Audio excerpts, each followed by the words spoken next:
quick little video on vectors and a review on how they work. Just remember, vectors are, if you have something going in opposite directions, so like an arrow going this way, an arrow going this way, we are going to subtract the vectors. An example of this would be, let's say we are going, we have a stream. Let's say we have, we'll go to the next page here. We have a river here, and there's a boat on the river. The stream's flowing this way at 5 meters per second, we'll say. Oh, that's 5 meters per second, and the boat is moving through the stream at 20 meters per second. All we do in that case is subtract them, so the answer would be 15 meters per second. So if you got vectors going in the opposite direction, you subtract them. If they're going, let's say the boat were to turn around, and it were, so we have the same river, say the boat turns around and it's going downstream now, and the stream's flowing downward at 5 meters per second, and the boat is traveling 20 meters per second through the water. Now they're both going the same direction. We add them together, so that's going to be 25 meters per second. We'd add them together if they're going the same direction. That's vectors. Now, where it gets a little trickier are when they're at right angles. So let's say we have an airplane flying through the air this way at 50 meters per second through the air. The wind is blowing. Well, let me fix that. Wind is blowing at 40 meters per second this way.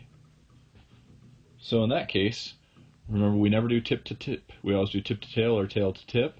And so we added them tip to tail there, and we would do the Pythagorean theorem. We'd do 40 squared plus 50 squared, take the square root of them, which gives us an answer of 64. So the resulting vector would be 64 meters per second, the resulting velocity 64 meters per second. That way, we can do that in a different color just to show. That way would be the resulting vector. Now the last one. This is the trickiest, but not that bad. This is if you have vectors at any other angle other than at opposing, the same direction, or at right angle. We've talked about those three. Let's suppose we have a plane that's flying 45 degrees, let's say 45 degrees south, or 45 degrees east of north. So we're going to do it like this. So the plane's flying 45 degrees east of north, so 45 degrees from the north right here.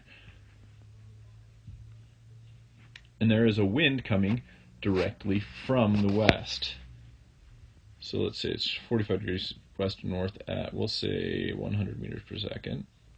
And then there's a wind coming from the west at exactly 50 meters per second. Now remember, you have to put them tip to tail, so I can't put it like that. So we have tip to tail, 50 meters per second. So what we do is we're going to do the law of cosines in this case. The law of cosines, we'd use that online calculator for a law of cosines, because what we're trying to do is we're going to plug in the angle between them into the law of cosines. So it's that angle right there.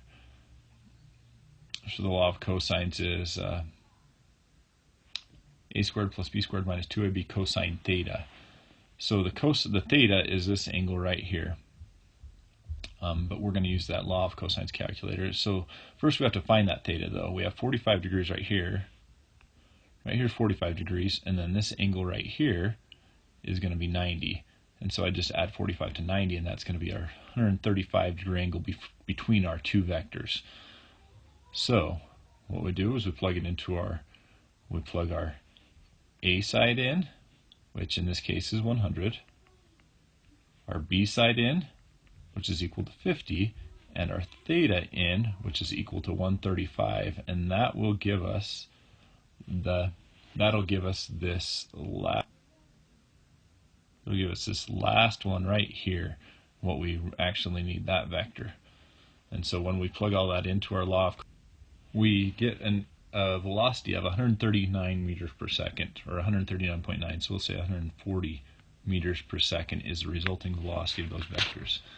Now the law of cosine calculator, just type in on Google law of cosine calculator, it'll pop up. So law of cosine calculator will pop up, so you can just plug those three values in and it'll give you the answer. The trickiest part is just finding out what the actual angle is between the two of them. You got to make sure you put it tip to tail. and not tip to tip or tail to tail. And there are the 3 ways that you add vectors together. Well, I guess 4 ways if you count. Opposite directions you subtract, same direction you add. Right angles you use Pythagorean theorem, and any other angle you use the law of cosines.